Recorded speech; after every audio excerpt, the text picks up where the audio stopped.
اعوذ باللہ من الشیطان اللعین الرجیم بسم اللہ الرحمن الرحیم الحمد لأہلہ والصلاة والسلام علی اہلہا واللعنۃ الدائمۃ الباقیۃ الجاریۃ علی اہلہا اما بعد فقد قال اللہ تبارک وتعالی وقولہ الحق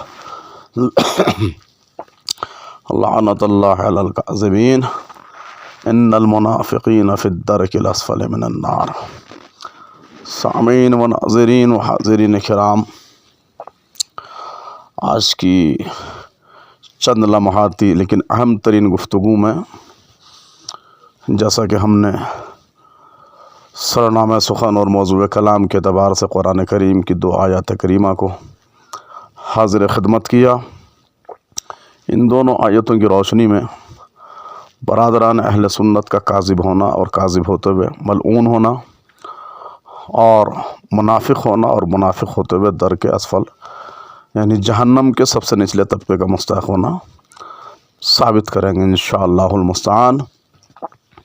تو قرآن کی آیہ کریمہ متفق علیہ یہ فیصلہ کرتی ہیں کہ جھوٹے پر اللہ کی لعنت ہے، جھوٹوں پر اللہ کی لعنت ہے، وہ فرد ہو یا افراد ہوں، معاشرہ ہو یا سماج ہو، اور منافقین کا ٹھکانہ درک اسفل جہنم کا سب سے نچلا طبقہ ہے۔ تو برادران اہل سنت یعنی عالم اسلام کا جو ایک بہت بڑا طبقہ ہے، ان کے نفاق اور ان کے جھوٹ کو آشکار کرنا ہمارے اس گفتگو میں مقصد ہے، اور گرچہ اور بھی بہت سے طرق سے اور بھی بہت سے مناہج سے ان کا جھوٹ ہونا، ان کا منافق ہونا ثابت اور مسلم ہے، لیکن چونکہ یہ ایام سیدہ فاطمۃ الزہرا سلام اللہ علیہا ہیں، اور ان کی مناسبت سے یہ گفتگو کا سلسلہ آپ کی خدمت میں پیش کرنا ہے، لہٰذا بی بی کی مظلومیت کے حوالے سے ایک باب ہے، باب و باغ فدق، باب و باغ فدق۔ تو برادران اہل سنت کا عام رویہ یہ ہے کہ وہ گرچہ اہل بیت علیہم الصلوۃ والسلام سے محبت کا ڈھنڈورا پیٹتے ہیں اور کہتے ہیں کہ ہم بھی اہل بیت علیہم الصلوۃ والسلام کے شہداء ہی ان سے محبت کرتے، لیکن آئیے اس باب فدق کے حوالے سے اہل سنت کا دوہرا چہرہ اور ان کی منافقت اور ان کا دوغلاپن پیش کرتے ہیں۔ قرآن کریم میں اگرچہ اور بھی آیات سے باغ فدق کا شہزادی سلام اللہ علیہ کا حق ہونا، اور احادیث نیز تاریخ نیز تفاسیر سے بھی ابو بکر یعنی اہل ثقیفہ یا اہل سنت کے خلیفہ اول اور چہیت بادشاہ کا غاصب ہونا ثابت ہے، لیکن ہمیں دور حاضر کے نام نہاد مسلمانوں کے منافق اور کاذب اور منافق ہوتے ہوئے درک اسفل کا مستحق اور کاذب ہوتے ہوئے قرآن اور خدا اور رسول کی زبان میں ملعون ہونا ثابت کرنا ہے۔ تو اس سلسلے میں ہم آپ کی خدمت میں 2 آیتیں پیش کرتے ہیں۔ پہلی آیت مبارکہ سورہ مبارکہ اسراء کی آیت نمبر 26 ہے، جس میں ارشاد ہوتا ہے وَآتِ ذَا الْقُرْبَى حَقَّهُ وَالْمِسْكِينَ وَابْنَ السَّبِيلِ۔ خداوند عالم نے اپنے حبیب اپنے رسول کو خطاب کرتے ہوئے فرمایا کہ اور ذَا الْقُرْبَى قرابت والی کو، اب اتنا وقت نہیں ہے کہ لفظ قربہ کی تفصیل پیش کی جائے، جو عربی ادب سے شغف رکھتے ہیں، آشنا ہیں، وہ جانتے ہیں کہ قربہ کے معنی کیا ہوتے ہیں، معنی لغوی۔ تو اللہ نے اپنے پیغمبر کو حکم دیا کہ قربہ کو ذا القربہ، قربہ کو اور مسکین کو اور ابن سبیل کو ان کا حق دے دیجیے، ایک چیز۔ دوسرے مرحلے پر سورہ مبارکہ سورہ روم کی آیت نمبر 38 یعنی 38، اس میں ارشاد ہوا، وہاں واو کے ذریعے تھا، یہاں فا کے ذریعے ارشاد ہوا فَآتِ ذَا الْقُرْبَى حَقَّهُ وَالْمِسْكِينَ وَابْنَ السَّبِيلِ، وہی لفظ ہیں سیم تقریباً۔ تو برادران اسلام جو ہے ان آیات کریمات کے بارے میں اگرچہ تفاسیر موجود ہیں کہ حضور اکرم نے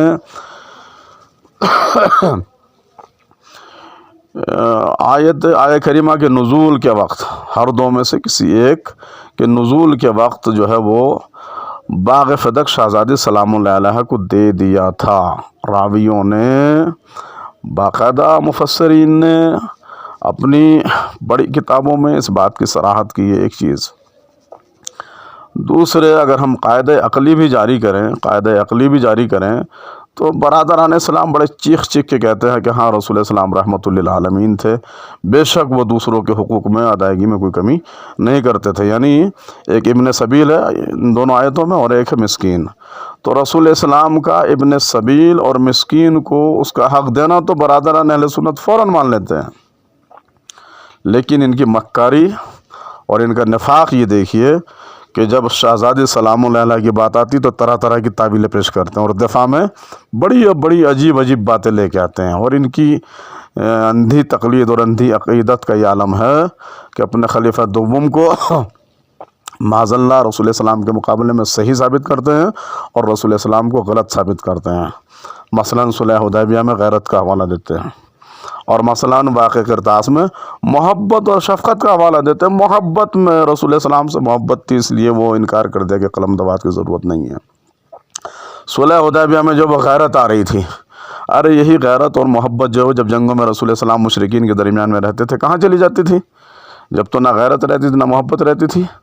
سارے ان کے خلفاء یہ ثقیفہ والے اور یہ بیت الخلاء والے اور یہ شورا والے جتنے بھی تھے، یہ تاریخی حوالوں میں نے یہ 3 حوالے پیش کر دیے. پہلا خلیفہ ثقیفہ میں بنایا گیا تھا، دوسرا خلیفہ جو بیت الخلاء کی چھت پر سے بنایا گیا تھا، اس کی خلافت کا اعلان بیت الخلاء کی چھت پر ہوا تھا، اور تیسرا خلیفہ جو شورا باطل کے ذریعے بنا تھا. تو بہرحال وہ ہمارا موضوع نہیں ہے.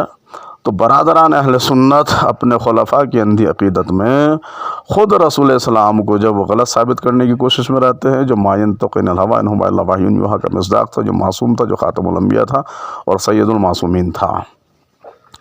تو ایک تو ان کا یہ دوغلا پن ہے. یہاں ابن سبیل اور مسکین کو حق دیا رسول نے، بیٹی کو نہیں دیا، جبکہ حکم صریح ہے قرآن کا کہ ذل قربا، پہلے ذل قربا کا حکم آیا، پہلے ذل قربا کا، پھر مسکین کا ہے اور ابن سبیل کا ہے.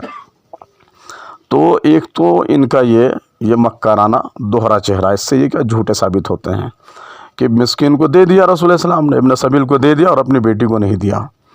جبکہ ان کی اساطین کتب میں اور ان کے علماء فحول مشاہیر بزرگ علماء نے ان آیات کریمات کی تفاسیر میں صراحت کی کہ رسول السلام نے فدق اپنی بیٹی کو دے دیا تھا. تو اب اگر یہ تردید کرتے ہیں یعنی اس صریح نقلی کی بھی تفسیر کے اعتبار سے اور صریح عقلی کی بھی، عقل کیا کہتی ہے؟ جو رسول مسکین اور ابن سبیل کو اس کا حق دینے کا پابند ہے، تو کیا وہ ذل قربا کو حق دینے کا پابند نہیں ہے؟ کیا اہل سنت یہ کہنا چاہتے ہیں کہ رسول السلام نے آیت آئی تو اس پر عمل نہیں کیا؟ کیا رسول السلام کو یہ اس اتہام تک لانے کی کوشش کرنا چاہتے ہیں ابو بکر عمر اور عثمان کو بچانے کے چکر میں کہ آیت آئی رسول السلام نے ابن سبیل کو تو دیا اور مسکین کو تو دیا، اپنی بیٹی کو نہیں دیا؟ تو ان کا یہ جھوٹ ہے، یہ جھوٹ ہے. اور یہ جھوٹ کس لیے ہے؟ صحابہ کی محبت اہل بیت سے منافقت کے لیے ہے، شہزادی سے منافقت کی بنا پر ہے. تو لہٰذا یہ جھوٹے بھی ہیں اور جھوٹوں پر کیا خدا کی لعنت ہے، اور یہ منافق بھی ہیں اور منافق یہاں درک اسفل کے حقدار ہیں، جہنم کے سب سے نچلے طبقے میں ہوں گے. اب میں دوسری جگہ سے آپ کی خدمت میں ثابت کرتا ہوں ان کا جھوٹ اور نفاق. قرآن میں اللہ نے فرمایا قُلْ لَا أَسْأَلُكُمْ عَلَيْهِ أَجْرًا إِلَّا الْمَوَدَّةَ فِي الْقُرْبَى. وہی قربا جس کا حق دینے کی بات آئی سورہ مبارک اسراء میں، سورہ مبارک روم میں، وَآتِ ذَا الْقُرْبَى فَآتِ ذَا الْقُرْبَى حَقَّهُ. خداوند عالم نے اسی قربا کو استعمال کیا آیا مودت میں، قُلْ لَا أَسْأَلُكُمْ عَلَيْهِ أَجْرًا إِلَّا الْمَوَدَّةَ فِي الْقُرْبَى. تو گرچہ مفسرین اور محدثین نے دوسرے مقامات پر اس شد و مت کے ساتھ میں قربا کی تفسیر نہیں کی جس شد و مت کے ساتھ میں قربا کی تفسیر یہاں آیا مودت میں کی ہے، علماء اہل سنت کے اکابرین نے اپنی اپنی کتابوں میں وضاحت کی ہے، صراحت کی ہے کہ قربا سے مراد علی، فاطمہ، حسن اور حسین ہیں. تو یعنی مودت کس کی مانگی ہے؟ قربا کی. حق کس کا دینے کا حکم دیا ہے؟ قربا کا۔ تو وہاں باغ فدق کے معاملے میں اہل سنت نے نفاق دکھایا، کس بیانی سے کام لیا؟ باغ فدق کا انکار کر دیا، جبکہ رسول اللہ صلی اللہ علیہ وسلم نے دیا، ثابت ہے، تفاسیر سے بھی صادق ہے اور تواریخ سے بھی ثابت ہے۔ اب یہاں جھوٹ اور نفاق دکھاتا ہوں۔ اللہ نے اپنے پیغمبر، اپنے رسول کی زبانی مطالبہ کیا اجر رسالت کا، قربا سے مودت کی شکل میں۔ اجر رسالت کیا ہے؟ مودت فی القربہ، نہ مودت فی الصحابہ۔ اہل سنت کا سقیفہ سے لے کر آل سعود تک آج تک جھوٹ اور نفاق یہاں سے بالکل آشکار ہو جاتا ہے۔ اللہ نے اپنے پیغمبر کی زبانی مطالبہ کیا اجر رسالت کے عنوان میں مودت فی القربہ کا، اور اہل سقیفہ، اہل شورا، اہل بیت الخلا، بنی امیہ، بنی عباس، آل سعود پرچم اٹھائے پھر رہے مودت فی الصحابہ کا۔ یہ خلاف قرآن ہے کہ نہیں ہے؟ یہ خلاف قرآن ہے کہ نہیں ہے؟